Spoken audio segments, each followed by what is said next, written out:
The Strong Sessions are back. The Vancouver Adapted Music Society's flagship event celebrates musicians with disabilities, featuring performances from 4 talented artists and bands from our community.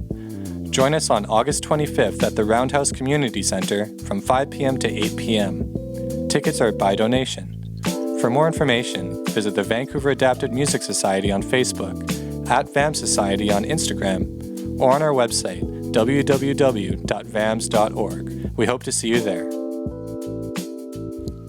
Hello, and thank you for tuning in to Discover Stories on Reimagine Radio.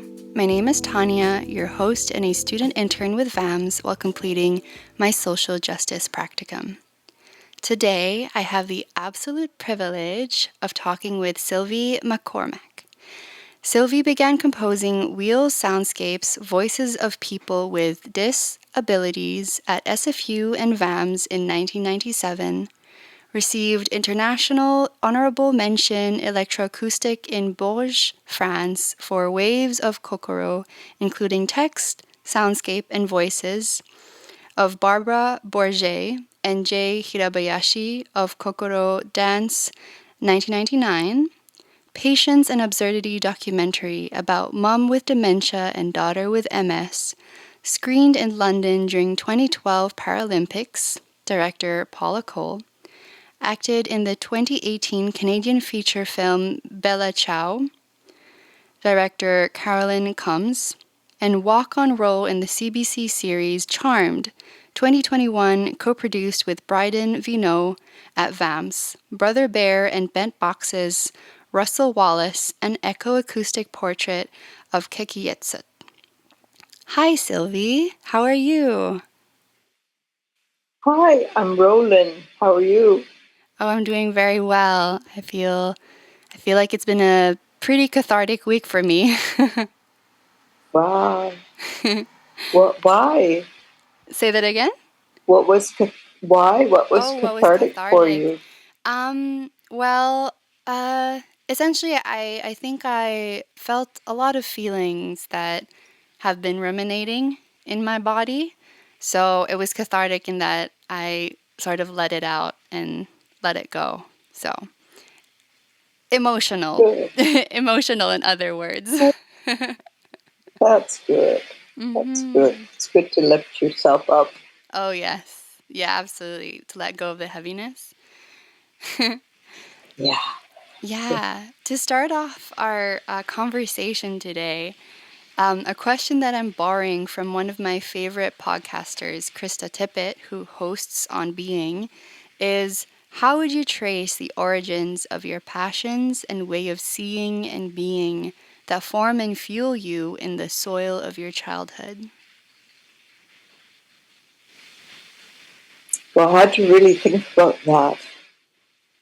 I think being born here, Coast Salish Territory, Vancouver, Canada, hearing the music of the First Nation people all my life, and then really loving folk rock. You were saying that you're doing a social justice bachelor, and folk rock really has that relationship of well-being of the individuals and the community. And so that was my first love, was folk rock. I loved the music of Joni Mitchell, Bruce Cockburn, and I volunteered at the Vancouver Folk Music Festival for many years, so I was really influenced by music from all over the world. And I grew up with a single mother, and we became very involved in the Greek community, so I had that real love of Greek music and beauty of the bouzouki, playing the guitar, and it just, Mom says that I had a very sensitive ear, and I think that to, and really mimic, I'm a mimic, I can really mimic sounds and voices, and so it's a combination, I guess, of where I grew up and how I grew up that led me to, well, be the person I am. Yeah. Yeah, I think the way you described how being exposed to all of these musicalities and having that sensitive ear, I think really led you to lean into that gift. It sounds like. I know for me, I have a sensitive nose. So for me, I can smell certain spices, and my mother trained me from a very young age to smell the difference of grass, of leaves, of trees. But yeah, I can imagine how for you it's your ear. Yes. Mm. And then, with playing the folk rock, that was my first love. And the second love was the soundscape. Mm. And then it was like, wow, my ears really opened up, because then it was about what they used to call acoustic ecology. Now they call it echoacoustics. Mm. And it's an awareness of sound around us, what's healthy, what's unhealthy, what's too loud, what's too soft, whether it's noise, and how that affects us, how that affects the animals. Mm-hmm. And it's a wonderful field, a global field. So Yeah. whereas folk rock just felt like I was wank, wank, wank on the guitar, ding, ding, ding, ding, ding, and bashing my head against the music business wall. Mm-hmm. When I started to study the soundscape, it was wonderful. It was like field recording and taking those beautiful sounds into the studio, Mm. creating with them, like uh, sound was color, and Mm-hmm. moving them around, collaging, and it was quite a lovely field. Mm-hmm. Mm. Yeah, I love So I how. very much fell in love with that. Yeah. Yeah, I love how you described that. Um, how it sounds like the magic of soundscape really like led to an appreciation for yeah, just like for things as they are, of being in the field and of recording the sounds as they are. Getting your hands dirty, Mm-hmm. Yeah. you know. Yeah, I absolutely. always, yeah, I when I did a presentation, it was field of sound is is a dirty word, Mm, because you have to get your hands dirty. Go out there with the microphone, and you're mm, very sensitive to sounds around you. And mm-hmm. yeah, Yeah, yeah. And that actually leads me to another question about how you have a deeper awareness and appreciation of the lands you live on, having moved from Ireland to Coast Salish territories at a young age. And how did your journey of honoring the land and the Indigenous peoples who belong to it begin and also evolve? well, my mother and father came from Ireland in '56, and I was born here in Coast Oh, Salish mm-hmm. Okay. territory, Vancouver, Canada. Mm-hmm. And I always had an awareness that we were surrounded by the First Nations people, but it was in '95 when I met John Clark, Mm-hmm. and he was a mountain climber, that I was introduced to the Utsum Witness Project, which was a project to bring awareness of a very sensitive territory, which was called the Ilaho and is now Place of Transformation, in the Squamish language. And we were able to, by our efforts, to preserve that area. So, Mm-hmm. and in that project, there was a lot of First Nation teaching and public information. It was all shared, and Mm-hmm. camping trips up uh, in the northern Squamish territory, and that really is what brought my awareness more. Mm. Mm-hmm. Yeah. Yeah, just this advocacy around you and this movement towards really reclaiming the land. Yes, and then that was when I did a composition called Witness Round Journey, and in that I have people people talking, sounds of the rivers and the birds. And I have the sound of it was a big truck that came down the hill, and it was just so high-pitched and screaming, and you could hear the children running, and it just really affected me. So I included that within the piece. The beauty and the absurd, scary part, and hopefully, my contribution helped a little bit there. Yeah, just that juxtaposition of the way things were. Yes. Yeah. The beauty and the horror. Yeah, which many times like coexist. And that's one thing too that Indigenous culture and many other cultures, especially like drawing from where I'm from the Philippines, that there is no one narrative, there is no one truth, there is multiple. Yes. The colonialization of the Philippines, Ireland was colonized by England for 800 years. Philippines was colonized by the Spanish and so many. By the way, salamat po. Yeah, walang anuman. Thank you. Yeah, magandang araw. Yeah. Magandang hapon. Yeah. Oh, it's nice to meet you, ate. Aw. I feel like you're the ate here. Ate, for those who are tuning in, ate means older sister. And also magandang araw is good morning, magandang hapon is good afternoon, and salamat is thank you.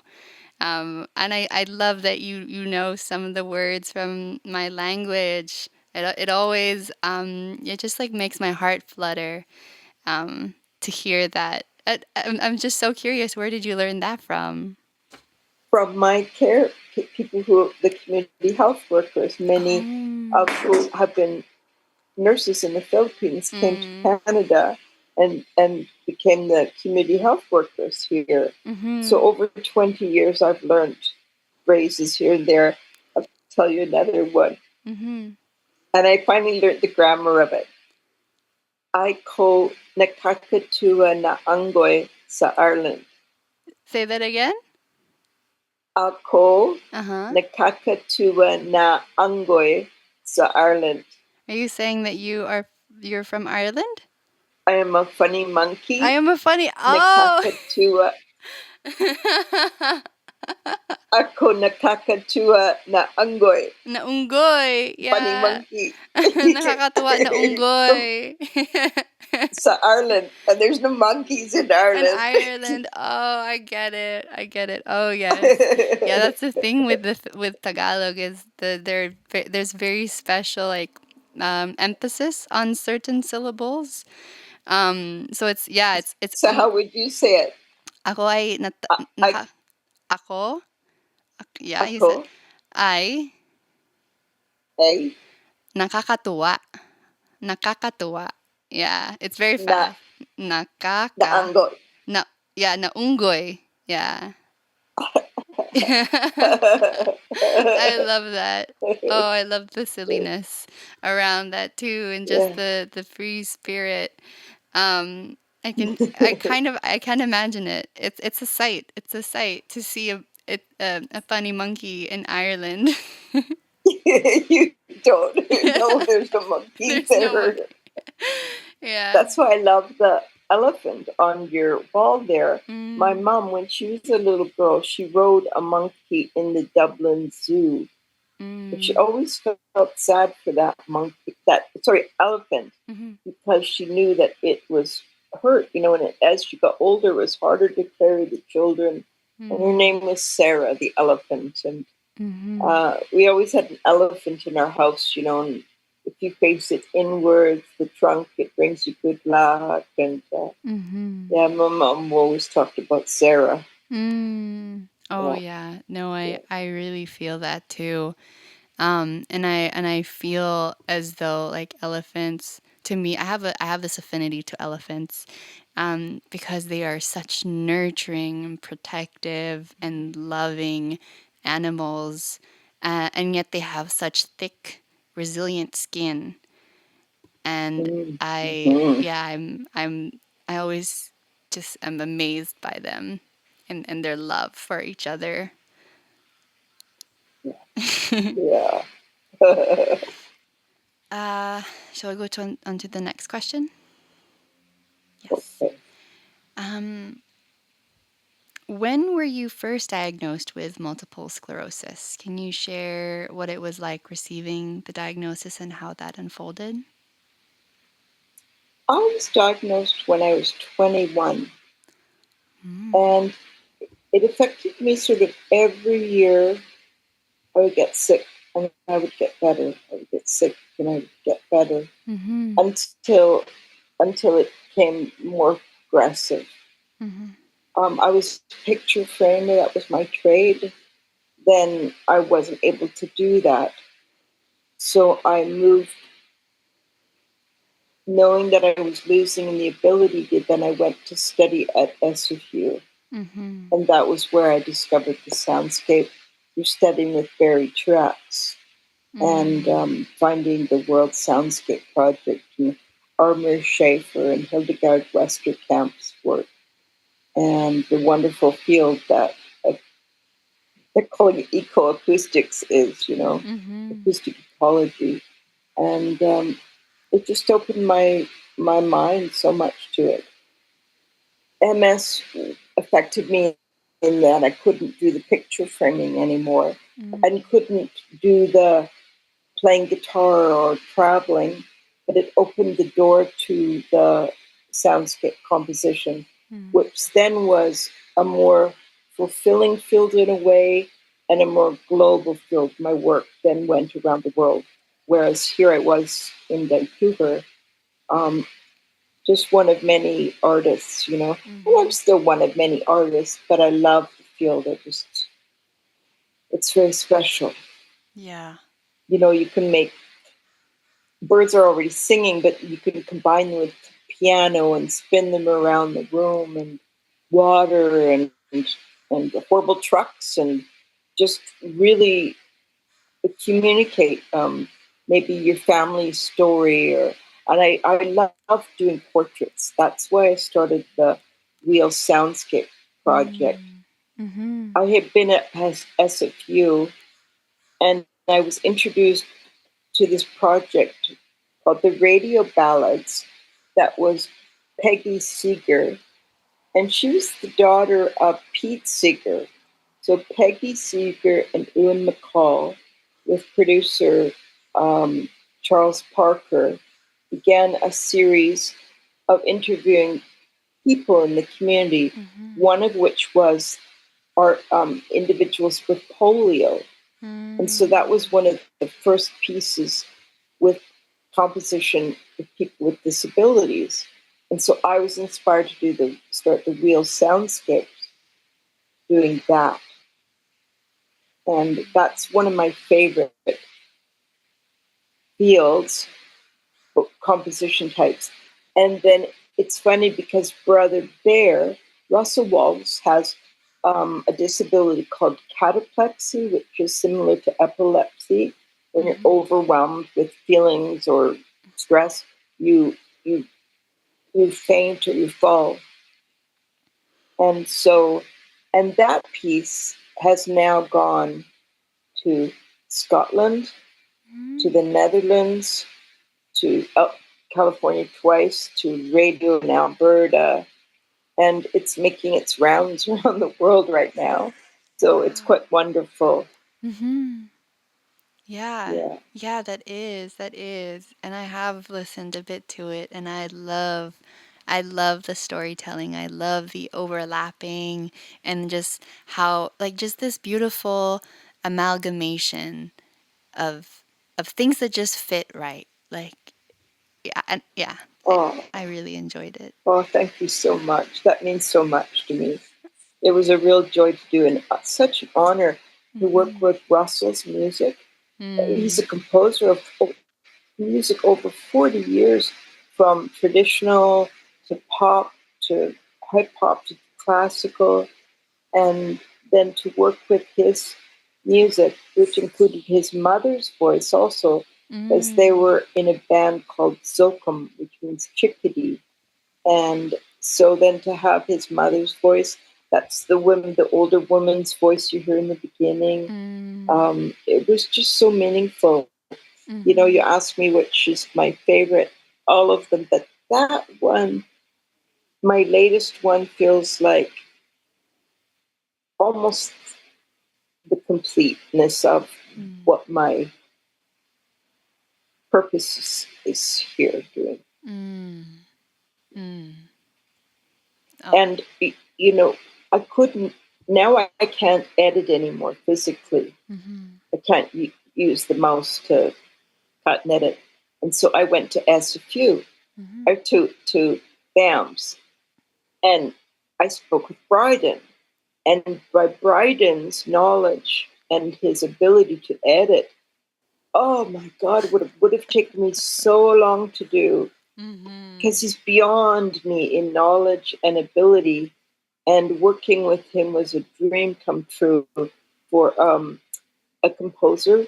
A lot of composers in the early parts would work with technologists who would know all the ins and out of and they give them directions. And I can do that with Bryden. Just enjoy working together.